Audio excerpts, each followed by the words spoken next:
Hello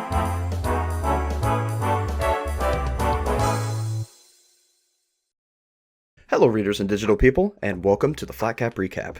Today I have with me two special guests. I'm Cinder, Pineappler, I guess.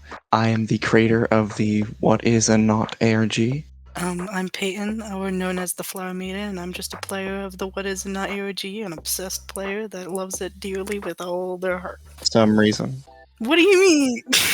We'll be going into a very interesting ARG, one that I haven't really got too far into, but it has piqued my interest in many different ways. Or we'll be talking about what is and what is not an ARG. The What Is and Not is the main canvas, I guess. Like it's the top of the pyramid. It's the pyramid. It's the whole thing.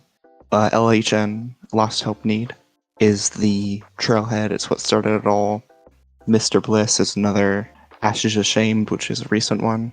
And there's one other I'm forgetting. Back when I did talk to you about it, it was a while back, but man, it was so incredibly deep. I did not expect that. It just had so many layers, and you went into so many cosmic ideas that really are not tapped into in modern media, and I just fell in love with it immediately. The problem is I have a list of like 80 things that I've fallen in love with and I've been trying to get to.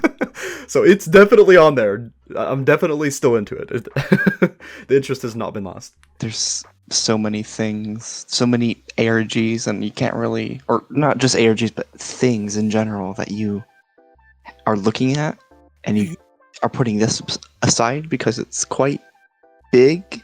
Right. Okay, so let's start out by finding out why you got into ARGs in the first place. How did you discover them, and why did you choose to get into them? That was a great question. So, I'm trying to remember what my first ARG that I knew about. I think it was The Sun. What was The it? sun vanished. Thank you. The Sun Vanished, I believe, was at least the one that I can remember. It's probably not the first, but one of the only ones I can remember. As well as, obviously, Dad. Who doesn't know what Dad is? That's kind of how I got into ARGs. Never thought of making one. I mean, it's been in the back of my head, like, oh, what if I did this? Ooh. And more of just been creating my world, not really thinking of sharing it. I am writing a book for one thing, but I was wondering, like, I could introduce it with an ARG. So it just came naturally, basically. Well, I guess knowing that it's going to lead into a book, what made you decide to choose this medium over the others? Why did you think ARG would be the best way to present this project to the public? I don't know what I was going to do with the world, like the Abyss, or I don't think you know what that is, but stuff like that. Like, besides where the book is, because that's basically on Earth and whatnot. Like, it's a place that we can recognize, whereas where the ARG is, it's in a place where you don't recognize it. So I was trying to figure out a way to explore the universe without doing a book, because that would just be very strange for how... It would be like, welcome to all of this. There's a lot, like, there's no good place to start with. So I thought of like an interactive ARG. You could explore the world by just trying to figure out where this place is, what does this thing do, what does this thing look like, does it have a look, etc.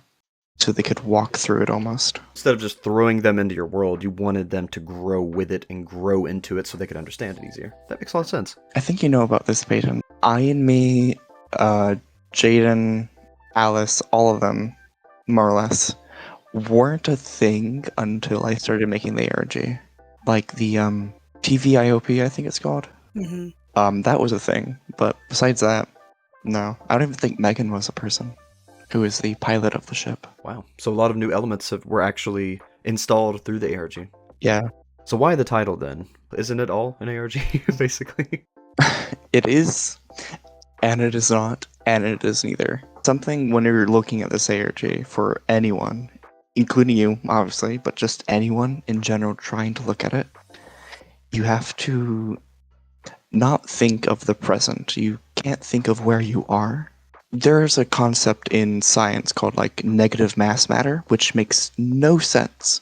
However, it's quite not accepted, but it's starting to become like this would make sense if it would solve a lot of our issues. So things that don't really make any sense, but they make sense mathematically, but not in our own head, if that makes sense. So it's more so it's a construct that exists, but it's not one you can quite comprehend without prior knowledge of its scope, I guess you would say.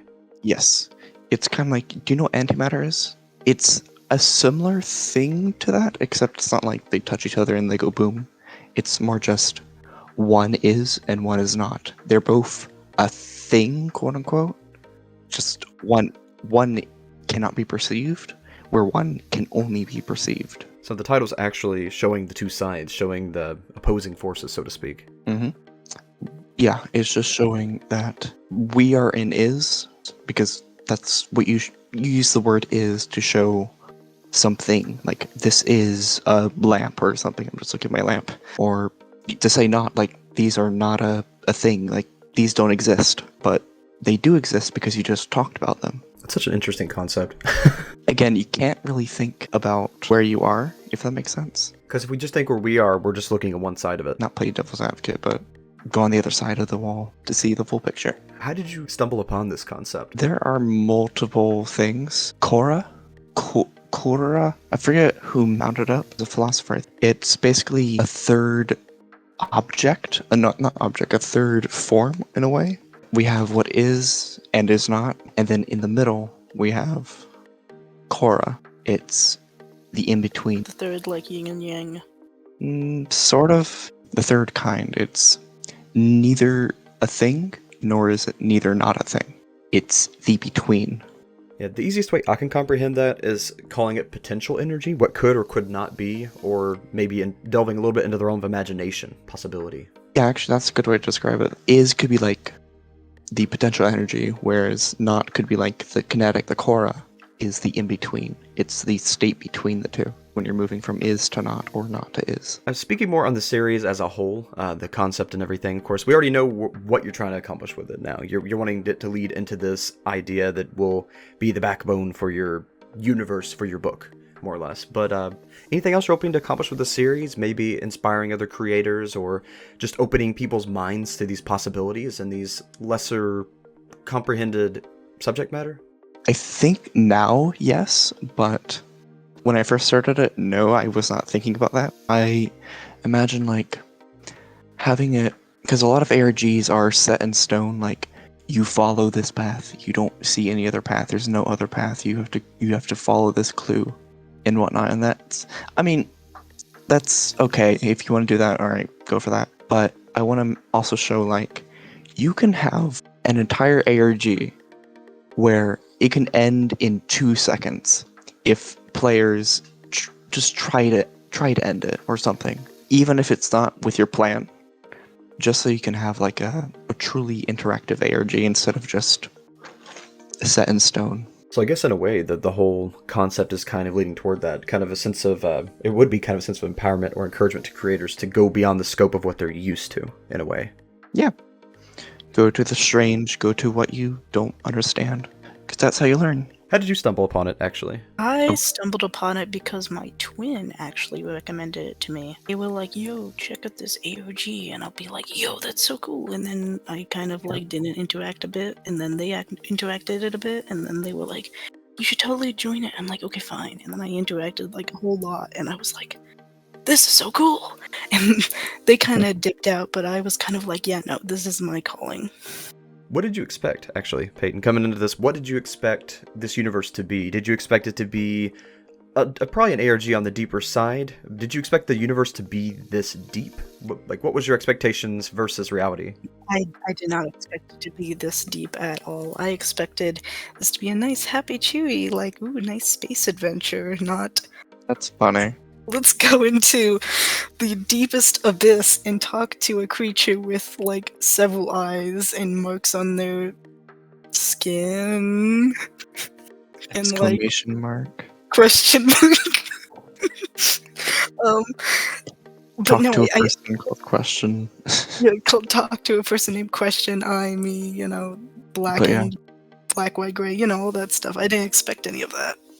Maybe the reason the Eldritch beings have all of these eyes and tentacles and like multiple limbs, multiple faces, multiple mouths, maybe the reason they have that is because they're actually creatures from the in-between, that potential realm, And they have all those things to be potentially the mouths of 1,000 beings, if that makes sense. Lovecraft's works really inspired a lot of pretty much everything.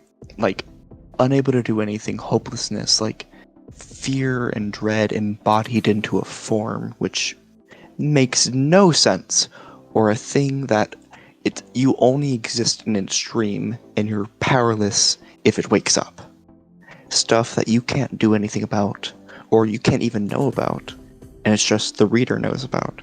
I find that really interesting, to incarnate the unincarnatable, making concepts living beings that if they're destroyed, the concept itself would be destroyed. That's always been really interesting to me. That's honestly why I originally started studying pantheons and world religions. It was very interesting to have these embodiments as beings. There's one story from Lovecraft I highly recommend reading. I forget what it's called, but it's about I think it's like the color from beyond or something. It's a color that you can't perceive it. You can see it, but you can't understand what it is, and it's so bone chilling. Not even the narrator can't continue. They stop. They're so bone chilled by whatever the hell this is. What is this thing that not even the author or the narrator could describe? The human mind it's not supposed to be able to comprehend the embodiments of principalities. It's not supposed to, so it freaks out. You can't perceive nothing. Like, you can't think of nothing. What do you, close your eyes, what's nothing? Black, white, fuzzy, those are things. It's like I've said before, you cannot perceive or imagine infinite clear. You just can't. There has to be something in the background. You can't perceive, infinity or negative infinity. You can't perceive nothing or everything, truly. I guess you could say we're nearsighted and farsighted. Yeah, honestly. Makes you wonder, though, if there are some kind of higher beings or something out there in space, if they're able to perceive further in either direction, or maybe even all the way in either direction. I don't know if something would be on that scope, but it begs the question, what if? It is quite interesting. To that note, there's a character named Arcana, and they're basically the fourth wall breaker, and they're affecting Pineapple in a certain way. Who? Okay. Who are you talking about? Okay. This thing, I don't want to say too much about it. It's a strange mixture of everything, nothing, and neither. Abraxas. There are things called cycles, and they're past, dumbest way down I can describe it as timelines. Realities of the past that keep repeating on itself, and possibly Arcana could possibly be past timelines, past just everything that has existed, everything that has not existed, and in between. They know everything. Because my first interaction with them, it was very interesting. I was like, okay, what's your title? What's your mark? What's your name? What's all this stuff? And they're like, ooh, this is my favorite part. I love doing this part. Let's see. They were it was they were teasing me on ooh, let's see what title I want to choose this time around. So I'm assuming you've read the book Demian? I have not. Interesting. Because that was actually the book where I first stumbled across the idea of Abraxas, which is kind of leading into all of this genre. And there was a god in there that was not only a god of light, but also a god of dark and evil. And it was kind of just everything in an embodiment. And I was wondering if you took inspiration from that particular entity, or, I mean, there's other legends that connect to it, but... I would say no, because I haven't heard of Demian, you said? I'm gonna have to read it. Yeah, I've got a review that I did. I will send you the link to that. Oh, thank you. That'd be lovely. It's really interesting how a lot of mythologies, not like the big ones you think of, like Greek, and actually sometimes Greek, winter and death or whatever, they're also the god of prosperity and hope and whatnot. Because if you imagine a winter storm, oh no, the gods are cursing the lands with a horrible winter and whatnot, oh no, that may be true for you, but for some things it's giving them hope. Some animals can only come out during those cold temperatures, or some plants even can only survive in those temperatures. A lot of fungi need winter in order to bring death for themselves. So I guess the angle you're coming from is there is technically no good or evil, just alternate sides to reality, or anti-reality. There is less good and less bad depending on where you're looking. So those would be the building blocks of everything. Yeah. Like, even if they are completely different, it's, well, actually, that makes it even more conflicting. If they're completely different things, how can you choose which one's more good or who's more bad? They both want something good, but just completely different. Just filled my mind with a 4D object when you said that. Only 4D? Dang. At least 4D, I guess I would say.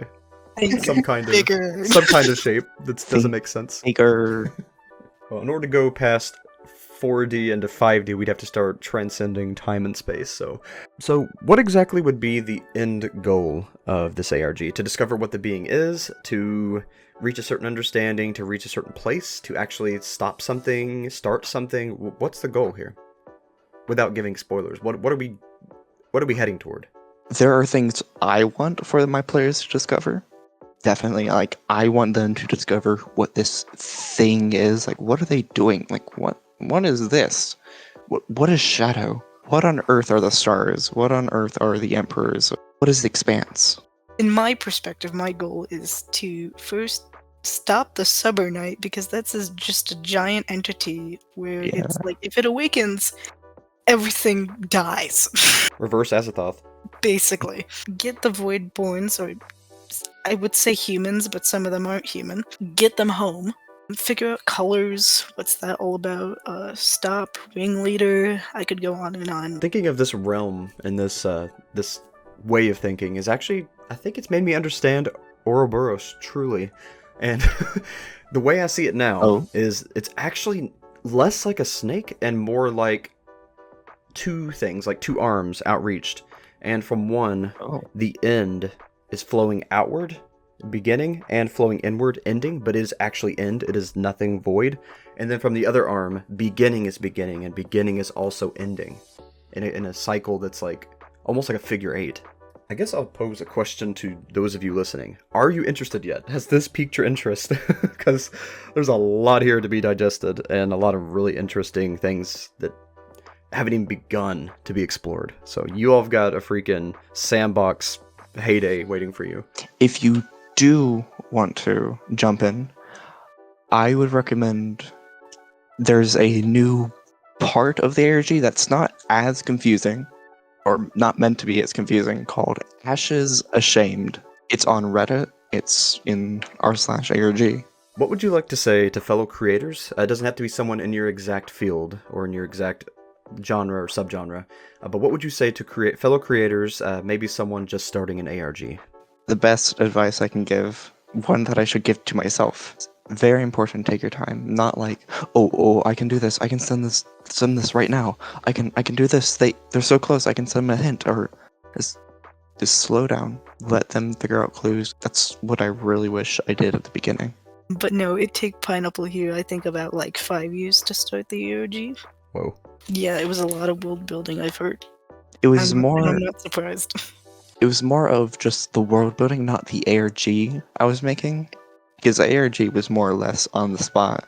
More or less. I did like a month or so for the ARG. Well, thank you both for joining me today. I really appreciate you taking the time to go through these questions and give us all a better idea of what we're dealing with, and maybe introduce people who'd be interested in something like this to it, because I think a lot of people will love this series. I think a lot of people have a lot of fun just going through these deeper ideas and really finding not only the answers to these crazy questions, but also maybe finding something deeper within themselves. So I really appreciate your series. Thank you for making it. And again, thank you both for hanging out with me today and talking this through.